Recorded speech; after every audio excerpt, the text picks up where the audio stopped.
Hello বন্ধুরা, এই মুহূর্তে চলে গেলাম উৎসবে। হবিগঞ্জ মাধবপুর বেলগড় গ্রাম মহানাম সংকীর্তন চলতেছে, তো সেখানে আমরা চলে গেলাম আর ভিডিও করতেছি।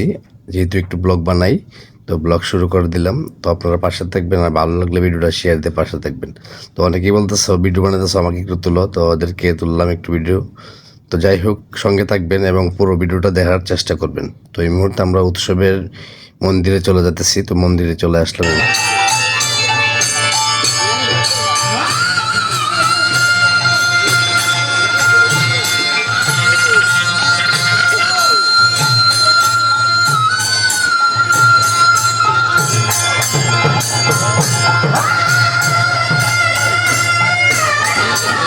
উৎসবকে কেন্দ্র করে অনেক দোকানপাট বসছে, আর দোকানপাটগুলোতে এত সুন্দর করে কসমেটিক বা বিভিন্ন জিনিস সাজিয়ে রাখছে যা বলার মতো নয়। দেখলে বুঝতে পারবেন উৎসব মানে আনন্দ।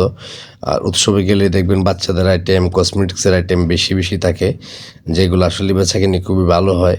দিদি ভাইয়েরা কসমেটিক কিনছে বাচ্চাদের জন্য, অনেকেই বল কিনছে। তো আমাদের এলাকার দুই ভাইয়ের সঙ্গে দেখা, ওরা বলতেছে কেমন আছো, আমি খুব ভালো আছি, তোমরা উৎসবে কখন আসলে? ওরা উৎসবে আসছিল, আনন্দ ফুর্তি করছে, ঘোরাঘুরি করতেছে। তো আমার ভিডিওর মধ্যে আসলেই সামনে হঠাৎ করে পড়ে গেল। যাই হোক, তো ওরা ভালো আছে। যাই হোক, ওরাও আমার পাশে থাকে সবসময়। আর দেখেন কতগুলা দোকানপাট, আর দোকানপাটগুলা যা দেখলে দেখেন এই দোকানে কি নেই, সব কিছু আছে। ফলের দোকান আছে এখানে, বুট বাদামের দোকান, বিভিন্ন দোকান, চায়ের দোকান, পুরি সিঙ্গারের দোকান, সবই আছে। আর লোকের যে ভিড় উৎসবে, যা বলার মতো নয়, অনেক লোকের ভিড়। আসলে মানুষের ভিড়ভাড়টা উৎসবে থাকলে খুবই ভালো লাগে। আর অনেকেই অনেকের মতো করে আনন্দ ফুর্তি করতেছে। তো আমার একজন ভাই পরিচিত বলতেছে কেমন আছো, আমি বলছি ভালো আছি, প্রসাদ নিচ্ছি, আমি করে নিছি। দেখেন দোকানপাট কত ভিড়, চায়ের দোকানে দেখেন কত ভিড় জমে আছে চা খাওয়ার জন্য। হালকা ঠান্ডা তো, তো সেই জন্য চায়ের দোকানে বেশি চা চলে। আর বিভিন্ন দোকানপাটে বিভিন্ন কিছু আছে, তো এই দোকানে দেখেন চানা পুরি সব কিছু আছে, চাও আছে। তো আসলে আমরা এখানে চাও খাইলাম, খুবই ভালো লাগছে।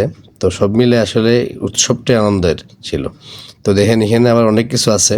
তো যা আসলে দেখেন এখানে অনেক কিছু আছে, ফুরি টুরি যা কিছু আছে, পিজা টিজা যা আছে, অনেক কিছু আছে এখানে। তো যাই হোক, সব মিলিয়ে আনন্দ করার জায়গা ছিল। আর দেখেন আচারের দোকান, আচারের দোকানটি খুব সুন্দর। আচার তো অনেকেই বাসাতে নেয় পার্সেল হিসেবে। তো যাই হোক, সবাই ভালো থাকবেন আর সুস্থ থাকবেন, আমার জন্য দোয়া করবেন, পাশে থাকবেন সবসময়।